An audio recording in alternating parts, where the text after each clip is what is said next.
எல்லாருக்கும் வணக்கம். எப்படி இருக்கீங்க? நல்லா இருக்கீங்களா? நம்ம தைரியமாக இருக்கணும். எப்படி நம்ம பப்ளிக்கை ஃபேஸ் பண்ணணும், நம்ம மேலே ஏகப்பட்ட குற்றச்சாட்டுகள் வச்சா கூட நம்ம எப்படி தைரியமாக இருக்கணும் அப்படின்றது. முதலமைச்சர் விஜய் மற்றும் நடிகர் த்ரிஷாவை குறித்து பொதுவெளியில் அசிங்கமாக பேசியிருக்காரு அப்படின்னும் இரட்டை அர்த்தத்தில் தவறான வார்த்தைகளை பயன்படுத்தியிருக்காரு அப்படின்னு சொல்லிட்டு 9 பிரிவின் கீழ் அடிப்படையில் தான் எதிர்க்கட்சி தலைவரான உதயநிதி ஸ்டாலினை இன்னைக்கு போலீஸ் அரெஸ்ட் பண்ணியிருந்தாங்க. ஸோ இந்த நிலையில் பலருமே அவங்களோட ஆதரவு எதிர்ப்பு ரெண்டையுமே மாற்றி தெரிவிச்சுட்டு தான் இருக்காங்க. அந்த வகையில் இப்போ அதிமுக பெண்கள் கட்சி தலைவராக இருக்க காயத்ரி ரகுராம் உதயநிதிக்கு ஆதரவாகவும் த்ரிஷாவுக்கும் எதிராகவும் ஒரு போஸ்டர் ஷேர் பண்ணியிருக்காங்க.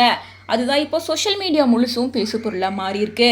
அதாவது இந்த விஷயத்தை பொறுத்த வரைக்கும் த்ரிஷா எதுவும் வழக்கு தொடர்ந்தாங்களா அல்லது புகார் கொடுத்தாங்களா? உதயநிதி ரெட்டை அர்த்தத்தில் பேசியிருக்காங்க த்ரிஷா. அதை த்ரிஷா புரிஞ்சுக்கிட்டாங்களா? அந்த ரெட்டை அர்த்தம் என்ன?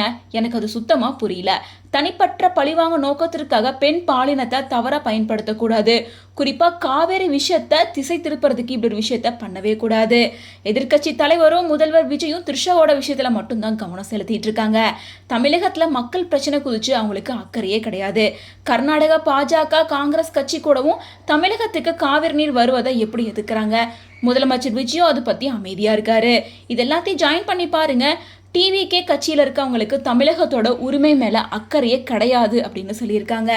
ஸோ த்ரிஷாவுக்கு சப்போர்ட் பண்ணுறாங்க அப்படின்னும் த்ரிஷா மேலே தான் கவனமாக இருக்காங்க அப்படின்ற இந்த போஸ்ட் அவங்க ஷேர் பண்ணதுக்கு அப்புறமா டிவிகே ரசிகர்கள், விஜயோட தொண்டர்கள், டிவிகே ரசிகர்கள், தொண்டர்கள், முதலமைச்சர் விஜயோட தொண்டர்கள் அண்ட் கட்சி தலைவர்கள் அப்படின்னு சொல்லிட்டு பல பேர் இதுக்கு அகெயின்ஸ்டா த்ரிஷா விஜயை பற்றி கோஷம் போட்டு சொல்லும்போது அந்த இடத்துல உங்கள் பேரை வச்சுருந்தா அப்போ உங்களை அந்த மாதிரி சொன்னால் உங்களுக்கு ஓகேவா அப்படின்னு சொல்லி வெளிப்படையாக கேட்க அதுக்கு உன்னை அரெஸ்ட் பண்ணணும் அப்படின்னு சொல்லி கடுப்பாகிற மாதிரி டிவிக்கே தொண்டர்களை விளாசிட்டு இருக்காங்க. இருந்தாலும் முதல்வர் விஜய்க்கும் த்ரிஷாவுக்கும் ஆதரவு தெரிவித்து உதயநிதி ஸ்டாலின் அவர்களை விமர்சிச்சும் பேசிட்டு தான் இருக்காங்க.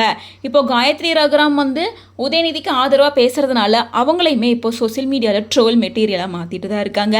மேலும் டிவிக்கு ரசிகர்கள் போதுமான பதிலடியாக இப்போ காயத்ரி ரகுராமுக்கு கொடுக்க ஆரம்பிச்சிட்டாங்க அப்படின்னு சொல்லிட்டு இந்த வீடியோ தான் இப்போ சோசியல் மீடியா முழுசும் வைரல் ஆகிட்டு இருக்கு.